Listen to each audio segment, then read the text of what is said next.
Hi friends, വിഷ്ണുശാലിനിയുടെ പുതിയ എപ്പിസോഡിലെ ശാരദാമ്മയെ കുറെ ചീത്ത വിളിച്ച് സത്യഭാമ എവിടുന്ന് പോവാണ്. ശാരദാമ്മ മനസ്സിൽ ഭഗവാനോട് ചോദിക്കും, എന്തൊക്കെയോ ഭഗവാൻ ഇത് സത്യയുടെ അച്ഛനായിട്ട് വന്നത് ശാലിനി തന്നെയാണെന്ന് ഞാൻ എങ്ങനെയാ സത്യാമ്മയെ പറഞ്ഞ് മനസ്സിലാക്കുന്നത്? എന്തൊക്കെയോ തീരുമാനിച്ചുറപ്പിച്ചിട്ടാണല്ലോ സത്യാമ്മ പോയിരിക്കുന്നത്. എന്തായിരിക്കും ഭഗവാനെ അത്? ഇതേ സമയം സത്യയ്ക്കും, ശാരദാമ്മയെ എന്ത് ചിന്തിച്ച് നിൽക്കുക, സത്യാമ്മയൊക്കെ പോയി, നമുക്ക് വഴിപാട് മുഴുവനാക്കണ്ടേ എന്ന് പറഞ്ഞ സത്യ അവിടെ നിന്ന് പ്രാർത്ഥിക്കണേ. ശാരദാമ്മ സങ്കടത്തോടെ നിൽക്കുക. ഭാമ അവിടുന്ന് പോകുമ്പോ സത്യ അച്ഛൻ വന്നതുകൊണ്ടാണ് ഈ പ്രദക്ഷിണം ചെയ്യണമെന്ന് പറഞ്ഞല്ലോ, അതൊക്കെ ആലോചിച്ച് നല്ല ദേഷ്യത്തില് ഭാമ അവിടുന്ന് പോകുന്നത്. നേരം സന്ധ്യയായി കഴിഞ്ഞു, ഇരുട്ട് മൂടി. ശാലിനിയാണെങ്കിൽ വിഷ്ണുവിനെ വെയിറ്റ് ചെയ്ത് നിൽക്കണേ. ഗേറ്റിനവിടേക്ക് ഇങ്ങനെ നോക്കുന്നുണ്ട്. എന്നാൽ വിഷ്ണു അവിടെ എത്തിയിട്ടില്ല. വിഷ്ണു വണ്ടിയിൽ വന്നോണ്ടിരിക്കുക. ഒട്ടും താല്പര്യമില്ലാണ്ട് തന്നെയാ വരുന്നത്.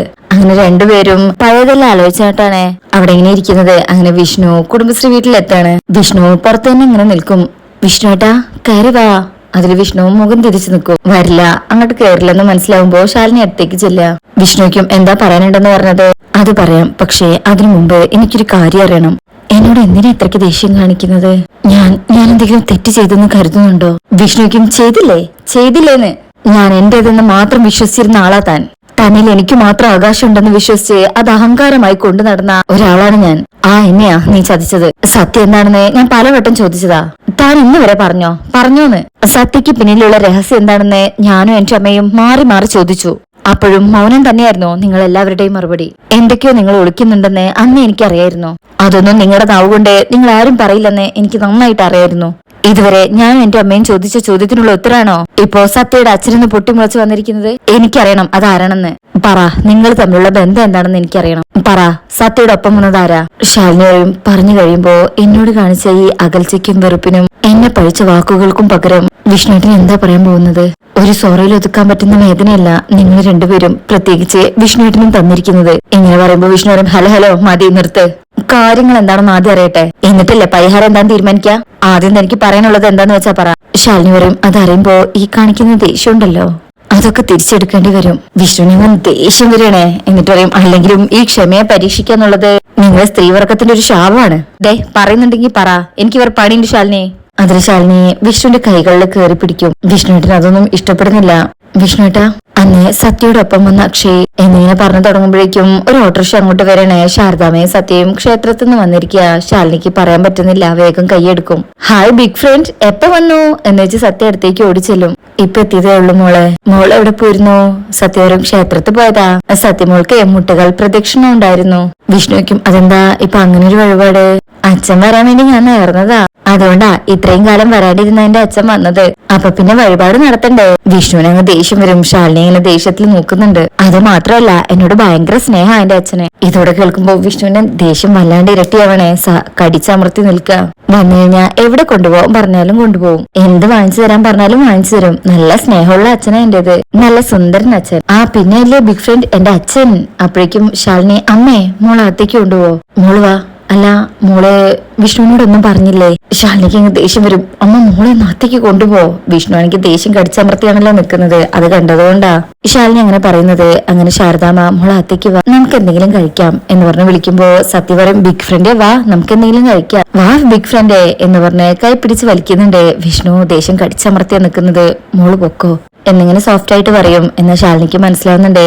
അമ്മേ എന്ന് വിളിക്കുമ്പോ വാ മോളെ എന്ന് പറഞ്ഞ് ശാരദാമ്മ കൂട്ടിക്കൊണ്ടുപോകും. അങ്ങനെ ശാലിനി പറയും, വിഷ്ണുട്ടാ സത്യക്കൊപ്പം വന്ന അക്ഷയ്. അപ്പോഴേക്ക് വിഷ്ണു കൈ കൂപ്പിയിട്ട് പറയും, വേണ്ട, എന്തിനാണ് വീണ്ടും വീണ്ടും പറഞ്ഞ കാര്യങ്ങൾ എന്നെ അറിയിച്ച് ദ്രോഹിക്കുന്നത്? അവളുടെ അച്ഛനെ കുറിച്ച് പുകഴ്ത്തി പറഞ്ഞപ്പോ എന്റെ മനസ്സ് നിറഞ്ഞ് എന്നിങ്ങനെ വിഷമിച്ച് പറയുമ്പോ ശാലിനി പറയും, വിഷ്ണുട്ടാ ഞാൻ പറയട്ടെ? വേണ്ട, സത്യയോട് കാണിക്കുന്നത് പോലെ അവളുടെ അമ്മയോടും അവൻ കാണിക്കുന്നുണ്ടാവല്ലേ ഇഷ്ടം. ഇഷ്ടം കാരണമായിരിക്കും എന്നോടുള്ള ഈ വെറുപ്പിന്റെ തുടക്കം അല്ലേ? വിഷ്ണുട്ടാ ഞാൻ പറയുന്നൊന്ന് കേൾക്ക്. അത് ഞാനാ. വിഷ്ണു പറയും, അതെ, ഇതെല്ലാം വരുത്തി വെച്ചത് താൻ തന്നെയാ. എന്നിട്ടോ കുറ്റപ്പെടുത്തൽ മുഴുവൻ എനിക്കും. എടോ, താൻ എന്നെ ചതിക്കില്ലായിരുന്നോടോ? അല്ലേ ഈ അക്ഷയ് തന്റെ മനസ്സിലുണ്ടെന്നുള്ള ഒരു രൂപമെങ്കിലും എനിക്ക് തന്നിട്ടുണ്ടോ താൻ? ശാലിനി പറയുന്നുണ്ട്, വിഷ്ണുട്ടാ ഞാൻ പറയട്ടെ? വിഷ്ണു പറയും, നിങ്ങൾ സ്ത്രീകൾ ഇത്ര കള്ളികളാണല്ലേ. നിങ്ങളെ സംബന്ധിച്ച് ഒളിപ്പിക്കാവുന്ന രഹസ്യങ്ങൾ മൊത്തം നിങ്ങൾ ഒളിപ്പിക്കും. ഇനി നിങ്ങളെ കൊന്നാലും നിങ്ങൾ മറക്കുന്ന ഉത്തരം പുറത്തു വരില്ല. എന്നിട്ട് മറ്റുള്ളവരുടെ രഹസ്യങ്ങളോ അത് നിങ്ങളെ പാടി പറഞ്ഞ് നടക്കുകയും ചെയ്യും. അത് സ്ത്രീ വർഗത്തിന് മാത്രം നൽകിയിട്ടുള്ള ഒരു വര. അതങ്ങനെയാ. ശാലിനിക്ക് ഇങ്ങനെ ദേഷ്യം വരുന്നുണ്ട് പറയാൻ സമ്മതിക്കാഞ്ഞിട്ട്. അപ്പോഴേക്ക് വീണ്ടും സത്യ അങ്ങോട്ട് വരും. അമ്മേ, നിങ്ങൾ എന്താ അവിടെ തന്നെ നിൽക്കുന്നത്? ഇങ്ങ് വന്നേ. വിഷ്ണുവും, ഇനി നമ്മളല്ലേ മോളെ, ശാലിനി ഇത് കേൾക്കുമ്പോ വിഷ്ണുവേട്ട അത്രയും കഠിന ഹൃദയം എനിക്കില്ല, ഇത്രയും താങ്ങാനുള്ള ഹൃദയവുമില്ല. എല്ലാം ഇവിടെ വെച്ച് അവസാനിപ്പിക്കാ, അതുകൊണ്ടാ എനിക്ക് വയ്യ. നിക്ക് വിഷ്ണുവേട്ട, ഞാൻ പറയട്ടെ, ഞാൻ പറയുന്നത് കേൾക്ക് എന്ന് പറഞ്ഞ് പിടിച്ചു വെക്കുമ്പോ സത്യ ഇതെല്ലാം കണ്ടു നിക്ക. ഞാൻ പറയുന്നത് കേൾക്ക് വിഷ്ണുവേട്ട എന്ന് പറഞ്ഞ് കൈ പിടിക്കുമ്പോ കൈന്ന് വിട് എന്ന് പറഞ്ഞ് തട്ടി മാറ്റി ശാലിനി വിളിക്കുന്നതൊന്നും അല്ലെങ്കിൽ പിടിച്ചു നിർത്തുന്നതൊന്നും കാര്യാക്കാണ്ട് വിഷ്ണു അവിടുന്ന് വണ്ടിയിൽ കയറി പോവാ. അമ്മ എന്താ ഇവിടെ എന്ന് സത്യ ഇങ്ങനെ ചോദിക്കുന്നുണ്ട്. ശാലിനി ഇങ്ങനെ വിഷ്ണു പോകുന്നതും നോക്കി സങ്കടത്തോടു കൂടെ നിൽക്കാണ്. സത്യ വന്നിട്ട് ചോദിക്കും, എന്താ അമ്മേ, നിങ്ങൾ വഴക്കാണോ? പറ അമ്മേ, വഴക്കാണോ? ശാലിനി ഇങ്ങനെ സങ്കടത്തിൽ നിൽക്ക. അപ്പോഴേക്ക് ശാരദാമ്മ സത്യയെ വിളിക്കുമ്പോ, ഹോ ഈ ശാരദാമ്മയെ കൊണ്ട് തോറ്റു, ദാ വരുന്നു എന്ന് പറഞ്ഞ് അവിടുന്ന് ഓടി പോവാണ്. ശാലിനി ഇങ്ങനെ സങ്കടത്തോടു കൂടെ കരഞ്ഞു നിൽക്കണേ. വിഷ്ണു ആണെങ്കിൽ സങ്കടത്തിൽ തന്നെയാ പോകുന്നത്. അതിനുശേഷം പിന്നീട് കാണിക്കുന്നത് സത്യാമ്മ നടത്തുന്ന സമൂഹ വിവാഹമാണ്. 5 വധുവരന്മാര് അവിടെ ഒരുങ്ങി നിൽപ്പുണ്ട്. അവരുടെ ബന്ധുക്കളും ഉണ്ട്. പിള്ളച്ചേട്ടൻ തിരുമേനിയുടെ ഒപ്പം തന്നെ ഉണ്ട്. ഭാമ അപ്പുറത്ത് പ്രാർത്ഥനയില്ല. ആ സമയം കുറച്ച് കമ്മിറ്റി അംഗങ്ങൾ വന്ന് ഒരാളെ പരിചയപ്പെടുത്തി കൊടുക്കാണ്. അങ്ങനെ കല്യാണം നടത്തുന്നതിനെ കുറിച്ചൊക്കെ അവരോട് സംസാരിക്കാണ്. 5 പവനും 50,000 രൂപയാണ് സ്പോൺസർ ചെയ്തിരിക്കുന്നത്. ആഭരണങ്ങൾ നൽകിയത് സത്യാമ്മയാണ്. അങ്ങേരാണെങ്കിൽ ഒരു ട്രസ്റ്റ് നടത്തുന്ന ആളാണ്. അദ്ദേഹത്തിന് ഇതൊക്കെ കേൾക്കുമ്പോൾ സന്തോഷാവുന്നുണ്ട്. കാണാൻ പറ്റിയതിന് സന്തോഷം. നിങ്ങളെപ്പോലുള്ള നല്ല മനസ്സുള്ളവരുടെ കാരണം 4 പെൺകുട്ടികൾക്ക് ജീവിതം ഉണ്ടാവുകയാണ്. അതൊരു ചെറിയ കാര്യമല്ല. സ്വർണത്തിന്റെ വില നോക്കും സ്വന്തം അച്ഛൻ പോലും മക്കളെ കെട്ടിക്കാൻ മടി കാണിക്കുന്ന അവസ്ഥയാ. അങ്ങനെയുള്ള സമയത്ത് നിങ്ങൾ ഇങ്ങനെ ചെയ്യുന്നത് ഒരു നല്ല കാര്യമാണ്. ഭാമാറിയും പെൺകുട്ടികൾ പുരനിറഞ്ഞു നിൽക്കുന്നത് ഒരു ശാപമാ. അത് മനസ്സിലാക്കിയിട്ടുള്ള ആളാണ് ഞാൻ. അതുകൊണ്ട് ഇനി ഇങ്ങനെയുള്ള കാര്യങ്ങൾ ചെയ്യാൻ എനിക്ക് സന്തോഷമേ ഉള്ളൂ. കഴിഞ്ഞ തവണ 5 പേർക്കായിരുന്നു, എന്നാൽ ഇത്തവണ അത് 4 പോയി. പക്ഷെ അടുത്ത തവണ അത് 5 ആക്കാൻ തന്നെയാണ് ഞങ്ങളുടെ തീരുമാനം. ആഹാ, അത് നല്ല കാര്യം. ഭാമറയും അല്ല, താലികെട്ട് കഴിഞ്ഞിട്ട് അവരുടെ ഭക്ഷണ കാര്യം എല്ലാം സത്യാമ്മ പറഞ്ഞതുപോലെ തന്നെ വിഭവസമൃദ്ധമായ സദ്യ തന്നെ ഒരുക്കിയിട്ടുണ്ട്. ഭാമറയും വേണം. സമൂഹ വിവാഹം എന്നുള്ള വാക്കുപോലും നമ്മളിവിടെ ഉപയോഗിക്കാൻ പാടില്ല. ക്ഷേത്രത്തിൽ വെച്ച് നടക്കുന്ന 4 കല്യാണങ്ങൾ നമ്മുടെ കാരുണ്യത്തിൽ നടത്തുന്ന കല്യാണമാണെന്നുള്ളൊരു തോന്നല് അവർക്കുണ്ടാവാൻ പാടില്ല. വിവാഹം എന്നുള്ളത് ഏതൊരാളുടെയും സ്വപ്ന. ആ സ്വപ്നത്തിൽ നമ്മളും പങ്കുചേരുന്നു മാത്രം. എന്നാ പിന്നെ നമുക്ക് കാര്യങ്ങളിലേക്ക് കടക്കാം അല്ലേ? വരൂ എന്ന് പറഞ്ഞിട്ട് അവരവിടുന്ന് പോവാണ്. അങ്ങനെ അവരുടെ അടുത്ത് എത്തുമ്പോ എല്ലാരും പറയും സത്യാമ്മ തന്നെ ഇവരെ അനുഗ്രഹിക്കണം. ഭാമാറും ദൈവസന്നിധിയിലെ മറ്റൊരാളുടെ അനുഗ്രഹം അത് ആവശ്യമില്ല. അവര് പറയും അത് പറഞ്ഞാൽ പറ്റില്ല, സത്യാമ്മ അനുഗ്രഹിക്കണം. അങ്ങനെ അവരെ ഓരോരുത്തരായിട്ട് ഓരോ കപ്പിൾസ് ആയിട്ട് വന്ന് ഭാമയുടെ കാല് തൊട്ട് അനുഗ്രഹം വാങ്ങിക്കുക. ഇതേ സമയം കുടുംബശ്രീ വീട്ടിലെ ശാലിനി ഓഫീസിലേക്ക് പോകാൻ തുടങ്ങുമ്പോ ശാരദാമ്മ ധൃതിയിൽ ഭക്ഷണം കൊണ്ടുവന്ന് കൊടുക്കുക. എന്റെ അമ്മ എനിക്കിന്ന് ഓഫീസിൽ ഇരിക്കാൻ പറ്റാത്തത്ര തിരക്കാ, അതുകൊണ്ടാണ് ഇന്ന് ഊണെടുക്കണ്ടെന്ന് പറഞ്ഞത്. എടി, പുറത്തുനിന്ന് ഭക്ഷണം കഴിച്ചാൽ ശരിയാവില്ല, അതുകൊണ്ടല്ലേ ഞാൻ നിർബന്ധം പിടിക്കുന്നത് എന്ന് പറഞ്ഞു കൊടുക്കുമ്പോ ശാലിനി അത് വാങ്ങിച്ച് രാമേട്ടന്റെ കയ്യിൽ കൊടുക്കും. അങ്ങനെ രാമേട്ടൻ അത് കാറിൽ വെക്കാണ്. ശാരദാമ്മ പറയും, എടി മുഴുവൻ കഴിച്ചേക്കണേ. ശാലിനി പറയും, ഞാനിതും കൊണ്ട് ഇങ്ങോട്ട് വരുന്നതേ നടക്കത്തുള്ളൂ. ശാരദാമ്മ പറയും, എടി കുറച്ച് സമയം തെറ്റിയാലും വിശ്വസിച്ച് കഴിക്കാലോ. അപ്പോഴായിരിക്കും അങ്ങോട്ടേക്ക് ഒരു ഓട്ടോറിക്ഷ വരുന്നത്. ശാന്തേച്ചിയുടെ കൂടെ മുമ്പ് ഉണ്ടായിരുന്ന ആ കുട്ടിയും കൂടെയാ വരുന്നത്. ആ കുട്ടി കരഞ്ഞ് കണ്ണൊക്കെ നിറഞ്ഞുകൊണ്ട് അങ്ങോട്ട് വരുന്നത്. മോളെ ശാലിനിക്കും എന്താ ശാന്തേച്ചി? ആ കുട്ടിയാണെങ്കിലേ കരഞ്ഞോണ്ട് നിൽക്കണേ. ശാന്തേച്ചി പറയും, ഞാൻ വന്നത് ഇവളുടെ കാര്യം പറയാൻ വേണ്ടിയിട്ടാ. ഇവളുടെ കല്യാണം ഇനി നടക്കില്ല. ശാരദാമ്മ പറയും, അതെങ്ങനെ? ഈ കുട്ടിയുടെ കല്യാണം ഉറപ്പിച്ച കാര്യല്ലേ ശാന്താമ്മ പറഞ്ഞത്? ശാന്തേച്ചി പറയും, അതെ ശാരദാമ്മേ, അത് തന്നെ ഞാൻ പറഞ്ഞത്. ശാരദാമ്മയ്ക്ക് അറിയാലോ ഇവളുടെ അമ്മ ഒരു ഹാർട്ട് പേഷ്യന്റാ. അതുകൊണ്ട് കാര്യങ്ങളൊക്കെ നടത്തുന്നത് ഞങ്ങളൊക്കെ തന്നെയാ. വലിയ ആർഭാടമില്ലാതെ നടത്താൻ വേണ്ടതെല്ലാം ഒപ്പിച്ചു വെക്കുകയും ചെയ്തു. പക്ഷെ ആ ചെക്കൻ ഇവളെ ചതിച്ചു. ശാലിനിക്കും അതെന്താ, അവൻ കല്യാണത്തിൽ നിന്ന് പിന്മാറിയോ? ശാന്തേച്ചി പറയും, കല്യാണം നിശ്ചയിച്ചത് മുതൽ ഇവളെ വിളിച്ചുകൊണ്ടുള്ള കറക്കമാ. ഇഷ്ടക്കേട് വേണ്ടല്ലോ എന്ന് കരുതി മുഖം കയർത്ത് ഞങ്ങളൊന്നും പറഞ്ഞതുമില്ല. പക്ഷെ അവനൊരു കുഴപ്പക്കാരനായിരുന്നു മോളെ.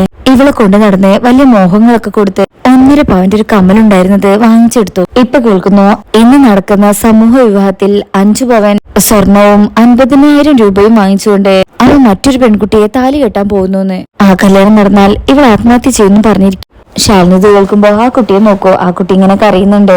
ശാന്തേച്ചി പറയും, 5 വയസ്സുള്ളപ്പോ ഇവളെ ഉപേക്ഷിച്ചു പോയതാണ് അച്ഛൻ. ഇത്രയും വളർത്തി വലുതാക്കിയത് എന്റെ ചെറിയമ്മയാ. ഈ കഷ്ടപ്പാട് കൊണ്ട് തന്നെയാ എന്റെ ചെറിയമ്മ രോഗിയായതും. ഇതെല്ലാം സത്യം കേൾക്കുന്നുണ്ട്. ഇവൾ എന്തെങ്കിലും കടുങ്കൈ കാണിച്ചാൽ എന്ത് സമാധാനം ഉണ്ടാവുക? ഇത് എന്തെങ്കിലും പരിഹാരം മോൾ എനിക്ക് ഉണ്ടാക്കി തരണം. അങ്ങനെ ശാലിനിക്കും, രാമേട്ടാ ബോർഡ് മീറ്റിംഗ് ഒരു അരമണിക്കൂർ ലേറ്റ് ആയാൽ കുഴപ്പമുണ്ടോ? ഓട്ടത്തിൽ പിടിക്കാൻ പറ്റുമോ? ഓട്ടത്തിന്റെ കാര്യം അത് എനിക്ക് വിട്ടേക്ക്, മോൾ ഈ കാര്യം നോക്ക്. ശാലിനി വരും, എങ്കിലും വണ്ടിയിൽ കയറി ശാന്തേച്ചി, ഇതിനൊരു തീരുമാനം ഉണ്ടാക്കിയിട്ട് ബാക്കി കാര്യമുള്ളൂ, കയറ് എന്ന് പറഞ്ഞ് അവരെയും കൂട്ടി ശാലിനി സമൂഹ വിവാഹം നടക്കുന്നിടത്തേക്ക് പോവാണ്. ശാരദാമ്മ ഇങ്ങനെ നോക്കി നിൽക്കും. ഈശ്വര, 100 കൂട്ടം പ്രശ്നത്തിലൂടെയാ എന്റെ മോള് പോയിക്കൊണ്ടിരിക്കുന്നത്. കൂട്ടത്തില് അവളുടെ പ്രശ്നങ്ങളും. അവൾക്ക് കരുത്ത് നൽകണേ, ഒപ്പം എന്റെ മോളെ കാത്തോളണേ. ഇതേസമയം ക്ഷേത്രത്തിലെ കല്യാണത്തിന്റെ താലികെട്ടിലേക്ക് കടക്കാൻ പോവാ. അങ്ങനെ പൂജാരി പറയും എങ്കിൽ പിന്നെ ചടങ്ങിലേക്ക് കടക്കാം. അപ്പൊ കമ്മിറ്റി അംഗങ്ങൾ പറയും എന്തു പറയുന്നു സത്യമ്മേ, നമുക്കിനി ചടങ്ങിലേക്ക് കടക്കാലോ. ഭാമരം അങ്ങനെ ആവട്ടെ. കമ്മിറ്റി അംഗം പറയും ഇനി താരമാല വരന്റെ കയ്യിലേക്ക് കൊടുക്കുന്ന ചടങ്ങാണ്. അതെല്ലാ പ്രാവശ്യത്തെയും പോലെ സത്യമ്മ തന്നെ നടത്തട്ടെ. ഇത് വധുവരന്മാരുടെ വീട്ടുകാരുടെ നിർബന്ധം. തിരുമേനി പറയും മംഗല്യത്താലി എടുത്തു കൊടുക്കുന്നതിലുണ്ട് ഒരു അന്തസ്. അത് ഇവരുടെ തുടർ ജീവിതത്തിന് ഗുണകരമാവുകയുള്ളൂ. സത്യമ്മ മുന്നിൽ നിന്ന് താലി എടുത്തു കൊടുത്തിട്ടുള്ള ഒരു ജീവിതവും പാഴായി പോയിട്ടില്ല. അതൊരു ഐശ്വര്യം തന്നെയാ. മാമറയും ഞാനിത് ചെയ്യുന്നത് മനസ്സുകൊണ്ട് അനുഗ്രഹിച്ചു തന്നെയാ. ആ ഗുണം ഇവർക്കുണ്ടാകും. എങ്കിലും ഇത് വാങ്ങിച്ചോളൂ എന്ന് പറഞ്ഞ ബാമയ്ക്ക് ആ താലിയുടെ താലെടുത്തു കൊടുക്ക. ബാമ ഇത് വാങ്ങിച്ച് ഓരോരുത്തർക്ക്, അതായത് ഓരോ വരന്മാർക്കും കൊണ്ടുപോയി ഇങ്ങനെ കൊടുക്ക. അപ്പോഴായിരിക്കും എല്ലാവിധ പോലീസ് സന്നാഹങ്ങളെയും കൂട്ടി ശാലിനി അങ്ങോട്ട് വരുന്നത്. അപ്പൊ ഇത്രയ്ക്കാണ് ഈ ഭാഗത്തുള്ളത്. നെക്സ്റ്റ് പ്രമോലുള്ളത് എന്താന്ന് വെച്ചാ അങ്ങനെ സത്യമ്മ എല്ലാവർക്കും താലി എടുത്തു കൊടുക്കും. തിരുമേനി പറയും ഇനി കെട്ടിക്കോളൂ. അങ്ങനെ എല്ലാ വരന്മാരും താലി എടുത്ത് കെട്ടാൻ തുടങ്ങാണ്. അപ്പോഴായിരിക്കും ഈ വിവാഹം നടത്തരുത് എന്ന് പറഞ്ഞ് ശാലിനി അങ്ങോട്ട് വരുന്നത്. ഇത് കാണുമ്പോ എല്ലാവരും ഞെട്ടിലോടെ നോക്കാണ്. സത്യാമ്മയും ഇത് കേട്ട് ഞെട്ടി ശാലിനി അങ്ങനെ നോക്കുന്നുണ്ട്. അപ്പോഴുണ്ടാവും ആ കൂട്ടത്തിലെ ഒരു വരൻ തലതാഴ്ത്തി നിൽക്കുന്നത്. കാരണം ശാലിനിയോടൊപ്പം ശാന്തച്ചിയുടെ ആ കസിനും കൂടെ ഉണ്ട്. ആ കുട്ടിയെ കണ്ടിട്ടാണ് തലതാഴ്ത്തി താലിയിലേക്ക് നോക്കുന്നത്. അങ്ങനെ ശാലിനി അങ്ങോട്ട് വന്നിട്ട് പറയും ദയവ് ചെയ്ത് ഈ കല്യാണം നടത്തരുത്. ഇത് കേൾക്കുമ്പോ എല്ലാവരും ഞെട്ടും. അങ്ങനെ എല്ലാവരും പരസ്പരം നോക്കുന്നതൊക്കെ കാണിച്ചുകൊണ്ടാ ഈ ഭാഗം കഴിയുന്നത്. ശാലിനി ആയതുകൊണ്ട് സത്യമ്മ ഇതിനെ എതിർക്കോ എന്നൊന്നും അറിയില്ല. എന്തായാലും നമുക്ക് അടുത്ത ഭാഗത്തിനായിട്ട് വെയിറ്റ് ചെയ്യാം. ഇന്നത്തെ റിവ്യൂ ഇഷ്ടപ്പെട്ടിട്ടുണ്ടെങ്കിൽ ചാനൽ എല്ലാവരും ഒന്ന് ലൈക്ക് ചെയ്ത് സബ്സ്ക്രൈബ് ചെയ്ത് സപ്പോർട്ട് ചെയ്തേക്കണേ. താങ്ക്